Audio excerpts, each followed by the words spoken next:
కల్కి 2898 AD cinema release అయ్యి దాదాపు 10 రోజులు అవుతోంది. ఈ సినిమా గత నెల 27న ప్రేక్షకుల ముందుకు వచ్చింది. ప్రభాస్ హీరోగా నటించిన ఈ సినిమాలో అమితాబ్ బచ్చన్, దీపికా పదుకొనే, అన్నాబెన్, దిశా పటాని వంటి వాళ్ళు కీలక పాత్రల్లో నటించారు. కమల్ హాసన్ విలన్ గా నటించిన ఈ సినిమా చూసిన ఆడియన్స్ సహా సినీ సెలబ్రిటీలు సినిమా అద్భుతంగా ఉందని ప్రశంసల వర్షం కురిపిస్తున్నారు. తాజాగా ఈ సినిమా చూసిన మహేష్ బాబు తన రివ్యూ ఇచ్చారు. కల్కి 2898 ఏడి చూసా, నా మైండ్ బ్లాక్ అయింది. నాగశ్విన్, మీ భవిష్యత్ దృష్టికి హ్యాట్స్ ఆఫ్.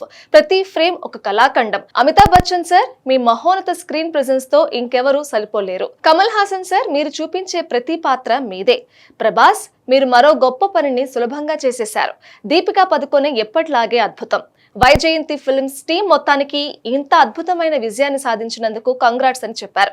కల్కి 2898 ఏడి రికార్డ్ కలెక్షన్ల దిశగా దూసుకుపోతోంది.